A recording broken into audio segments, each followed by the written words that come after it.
రకాలోకంకి స్వాగతం. ఈ కంటెంట్ని లైక్ చేయండి, మీ బంధుమిత్రులకు షేర్ చేయండి. అదేవిధంగా ఇప్పటి వరకు మీరు సబ్స్క్రిప్షన్ తీసుకోకపోతే సబ్స్క్రైబ్ బటన్ని ప్రెస్ చేయడం ద్వారా మీరు పూర్తి ఉచితంగా సబ్స్క్రైబర్ కావచ్చును. దాని పక్కనే ఉన్నటువంటి బెల్ ఐకాన్ని కనుక నొక్కినట్టయితే రకాలోకంలో కొత్త వీడియో పోస్ట్ చేయగానే, అప్లోడ్ చేయగానే మీకు నోటిఫికేషన్ ద్వారా తెలియజేయటం జరుగుతుంది. మీరు అప్ టు డేట్గా ఉండడానికి వీలుంటుంది. మిత్రులారా, దశాబ్దాల తరబడి కశ్మీర్లో, మిగతా భారతదేశంలో ఉగ్రవాదాన్ని ఎగుమతి చేసినటువంటి పాకిస్తాన్, ఈ దేశంలో బాంబు దాడులు, ఉగ్రదాడులు, రకరకాల పుల్వామా నుంచి ఉరి, పఠాన్కోట్ వంటి సంఘటనలు చేసిన పాకిస్తాన్ హఠాత్తుగా 100 ఎలకల్ని తిన్న తరువాత పిల్లి హజ్ యాత్రకు బయలుదేరినట్టుగా హఠాత్తుగా తెల్ల జెండా ఎగిరేసింది. భారతదేశంతో మాకు మైత్రి కావాలి, భారతదేశంతో వ్యాపార వాణిజ్య సంబంధాలు కావాలి అని చెప్పి పాకిస్తాన్కి కొత్తగా వచ్చినటువంటి విదేశ వ్యవహారాల మంత్రి ప్రకటించారు. భారతదేశంతో ఫ్రెండ్షిప్ కావాలని చెప్పి మా దేశంలో ఉండే వ్యాపార వర్గాలు, వాణిజ్య వర్గాలు, పారిశ్రామికవేత్తలు, ఆంట్రప్రెన్యూర్స్ కోరుకుంటున్నారు. కాబట్టి ఇండియా ఈ దిశగా ఒక అడుగు ముందుకు వేస్తుందని ఆశిస్తున్నామని చెప్పి కూడా ఆయన బంతిని మన కోర్టులో వేయడానికి ప్రయత్నించారు. నిజానికి పాకిస్తాన్లో foreign ministers, finance ministers, prime ministers, presidents వీళ్ళందరూ డమ్మీలే. ఈ డమ్మీలను ఆడించేటటువంటి, తోలుబొమ్మల ఆట ఆడించేటటువంటి వ్యవస్థ, ఇస్లామాబాద్ని నడిపించేటటువంటి వ్యవస్థ రావల్పిండిలో ఉంది. దాని పేరు పాకిస్తాన్ మిలిటరీ. పాకిస్తాన్ మిలిటరీ చెప్పినందుకే ఈ విదేశ వ్యవహారాల మంత్రి ఈ మాట అని ఉండవచ్చు. భారతదేశంతో మాకు వ్యాపార సంబంధాలు కావాలి అని చెప్పి ఎందుకు పాకిస్తాన్ హఠాత్తుగా కోరింది? అంటే ఏ కారణం చేత ఆపేసింది, ఏ కారణం చేత కొనసాగించాలనుకుంటోంది? ఈ కొనసాగించటం వల్ల భారతదేశానికి ఉన్న లాభం ఏమిటి?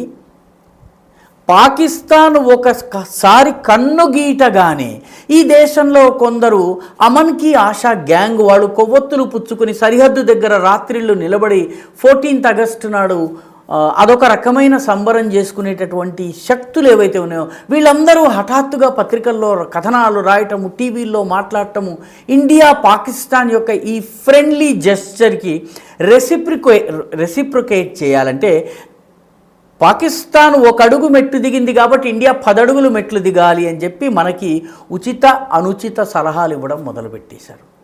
వీళ్ళ ఆంతర్యం ఏంటి? ఈ 3 ప్రశ్నలు చాలా కీలకమైంది. ఎందుకంటే పాకిస్తాన్తో వ్యాపార సంబంధాలు, పాకిస్తాన్ భారత వాణిజ్య వ్యాపార సంబంధాలు ఎవరు మానేశారు? భారత్ మానలేదు, పాకిస్తాన్ మారింది. 2019 ఆగస్టు 5వ తారీఖున ఆర్టికల్ 370ని భారతదేశము తన అంతర్గత భూభాగమైనటువంటి భారతదేశంలోని అవిభాజ్య అంగమైనటువంటి కశ్మీరులో వేర్పాటువాదాన్ని ప్రోత్సహించేటటువంటి ఆర్టికల్ 370ని తొలగించింది. భారతదేశంలో ఉన్నటువంటి ఒక రాష్ట్రంలో ఆర్టికల్ 370ని తొలగిస్తే పాకిస్తాన్ వ్యాపారం మానుకుంది. దుకాణం కట్టేసింది వాళ్ళు, దారి మూసేసింది వాళ్ళు, కంచె నిర్మించింది వాళ్ళు. 5 ఏళ్ళు పూర్తి కాకుండా 2024 నాటికి స్నేహం స్నేహం, దాహం దాహం అని పాకిస్తాన్ ఎందుకు ముందుకు వస్తుంది? సో ఎవరు తొలగించారో వారు ఎందుకు తొలగించారో చెప్పాలి. పరిస్థితిలో మార్పు వచ్చిందా, లేకపోతే కశ్మీర్ విషయంలో పాకిస్తాన్ వైఖరి మారిందా, ధోరణి మారిందా? ఇక పాకిస్తాన్లో భారతదేశంలో ఉగ్రవాదాన్ని ఎగుమతి చేయబోమని హామీ ఇస్తున్నారా? ఇది స్పష్టం చేయవలసినటువంటి అవసరం ఉంది. ఆ రకమైన స్పష్టీకరణలు ఏమీ రాలేదు. కేవలము పైన రావల్పిండి తోలుబొమ్మలు ఆడించేవాడు ఆడిస్తున్నాడు, ఇస్లామాబాదులో ఉన్న వ్యక్తి నటిస్తున్నాడు. కాబట్టి దీనిని చూసి మన దేశంలో ఈ అమన్ కీ ఆశ, భారత పాకిస్తాన్ మైత్రి, ఒక కంచె ద్వారా 1948లో విడిపోయినటువంటి 2 కవలలు, ఇలాంటి అందమైన కబుర్లు చెప్పేటటువంటి వాళ్ళందరూ కూడాను పత్రికల్లో వ్యాసాలు, టీవీల్లో ప్రసంగాలు చేసేస్తున్నటువంటి వాళ్ళు ఎవరైతే ఉన్నారో వీళ్ళు గ్యారంటీ ఇవ్వగలరా? పాకిస్తాన్ భారత సంబంధాలు మళ్ళీ మామూలైన తరువాత ఉగ్రవాదాన్ని పాకిస్తాన్ ప్రోత్సహించదని హామీ ఇవ్వగలరా? ఎందుకంటే 1947 నుంచి ఇప్పటి వరకు పాకిస్తాన్ పదే పదే భారతదేశ భూభాగాన్ని ఆక్రమించుకునే ప్రయత్నం చేసింది. 1948లో చేసింది, 1965లో చేసిన. అసలు 1965 యుద్ధానికి కారణమే ఆపరేషన్ జిబ్రాల్టర్, కశ్మీర్లో సైనికుల్ని పంపడము, పాకిస్తాన్ సైనికుల్ని మారువేషాల్లో పంపడము, ఆ తర్వాత ఆపరేషన్ గ్రాండ్ స్లామ్, మొత్తం పాకిస్తాన్ని, కాశ్మీర్ని పాకిస్తాన్లో కలిపేసుకోవడం.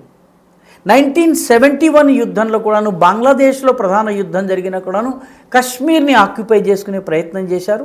1984లో సియాచిన్ని ఆక్యుపై చేసుకునే ప్రయత్నం చేశారు. 1997, 98 ప్రాంతంలో కార్గిల్ జరిగింది. ప్రతిసారి పాకిస్తాన్ భారత్ స్నేహహస్తం చాచిన మరుక్షణం దాడి చేస్తున్నది, భారతదేశాన్ని వెన్నుపోటు పొడుస్తోంది. అలాంటప్పుడు ఈ అమన్ కీ ఆశా గ్యాంగ్, కొవ్వొత్తుల గ్యాంగ్ వాళ్ళని ఏ రకంగా నమ్మాలి? వాళ్ళు ఏ రకమైన హామీ ఇవ్వగలరు? వాళ్ళు ఇచ్చిన హామీలకు ఏ రకమైనటువంటి బలముంది, ఊతముంది, ఊపిరుంది? కాబట్టి పాకిస్తాన్ సంబంధాలు సాధారణం చేసుకోవాలి, మళ్ళీ మామూలుగా ఉండాలి, ఫ్రెండ్స్గా ఉండాలి, మేము మీకు ఇస్తాము, మీరు మాకు ఇవ్వండి, ఎగుమతి దిగుమతి లావాదేవీ ఇవన్నీ జరగాలి అని చెప్పి అంటున్నారో, దీని వెనుక అసలు కారణం ఏంటంటే పాకిస్తాన్కి ఏప్రిల్ నెలలో $1.1 బిలియన్ IMF లోన్ రావాలి. IMF లోన్ రావాలి అన్నట్టయితే పాకిస్తాన్లో ఆర్థికంగా అభివృద్ధి కనిపించాలి. భారతదేశంతో మామూలు సంబంధాలు ఉన్నట్టు, వ్యాపార సంబంధాలు ఉన్నట్టు చూపించినట్టయితే పాకిస్తాన్కి కొన్ని మార్కులు పడతాయి. ఎందుకంటే ప్రస్తుతం పాకిస్తాన్కి పశ్చిమాన ఉన్న ఆఫ్ఘనిస్తాన్తో పడటం లేదు, దక్షిణాన ఉన్న ఇరాన్తో పడటం లేదు, మనతో ఎలాగో పడటం లేదు. కాబట్టి ఇప్పుడు చైనాకి సంబంధించిన ఇంజనీర్లు బెలూచిస్తాన్లో చనిపోయిన కారణంగా చైనా కూడాను అలిగి కూర్చుని ఉంది. అమెరికా కూడా పాకిస్తాన్ని బ్లాక్మెయిల్ చేస్తోంది. అరేబియన్ దేశాలు పాకిస్తాన్ వైపు లేవు. టర్కీ, మలేషియా వంటివి పెదవితోటి మాట్లాడుతున్నాయి, పెదవి అంచు నుంచి కానీ సాయం చేయటం లేదు. కాబట్టి పాకిస్తాన్కి ఈ $1.1 బిలియన్ IMF లోన్ కావాలి ఏప్రిల్ నెలకి, లేకపోతే ఆర్థిక వ్యవస్థ కుప్పకూలిపోతుంది. ఇప్పుడు వాళ్ళ దగ్గర ఉన్న డబ్బులు 15 రోజుల దిగుమతులకు చెల్లించేందుకు మాత్రమే సరిపోతాయి. పాకిస్తాన్లో రీటైల్ ఇన్ఫ్లేషన్ ఏదైతే ఉందో అది 30% చేరుకుంది, అంటే చాలా ప్రమాదకరమైన స్థాయిలో ఉంది. జీడిపి గ్రోత్ రేటు 3% దగ్గరే తచ్చాడుతోంది, ముందుకు వెళ్తోంది, వెనక్కి వస్తోంది, అక్కడే నిలబడి కదులుతున్నట్టుగా నటిస్తోంది, మొత్తానికి ముందుకు వెళ్ళటం లేదు. కాబట్టి 2018-19 వరకు పాకిస్తాన్లో వ్యాపారం నడిచింది. ఈ వ్యాపారంలో భాగంగా అప్పుడు జరిగినటువంటి మొత్తం బిజినెస్ $2 బిలియన్. ఇండియా పాకిస్తాన్ మధ్య బిజినెస్ $2 బిలియన్. మన దేశం యొక్క మొత్తము ఎగుమతులలో ఇది, మన మొత్తం విదేశీ వ్యాపారంలో ఇది 0.1%.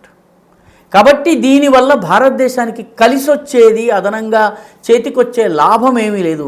వస్తే గిస్తే పాకిస్తాన్కి లాభం ఉంది. పాకిస్తాన్కి లాభం కాబట్టి పాకిస్తాన్ మైత్రి మాట్లాడుతోంది, వ్యాపార సంబంధాలు ఉద్ధరించుకోవాలంటోంది. మన దేశంలో ఉన్నటువంటి పాకిస్తాన్ ప్రేమికులు తెల్లజెండాలు వాళ్ళకన్నా పెద్దగా ఎత్తేసేసి వ్యాపారాన్ని పునరుద్ధరించాలని ప్రభుత్వానికి సలహా ఇస్తున్నారు. హోప్ ఆధారంగా, ఆశ, ఆకాంక్ష, అభిలాష ఆధారంగా విదేశాంగ శాఖ పనిచేయదు, విదేశ వ్యవహారాలు నడవవు. భారతదేశము పాకిస్తాన్తో దృఢవైఖరి అవలంబించి తీరాల్సిందే. లేకపోయినట్టయితే మళ్ళీ మనము పుల్వామాలను, పార్లమెంటు దాడిని, ముంబై దాడిని ఎదుర్కోవలసిందే. 2019 తరువాత ఇటువంటి దాడులకు పాకిస్తాన్ ప్రస్తుతం పూనుకునే సాహసం చేయలేకపోతోంది.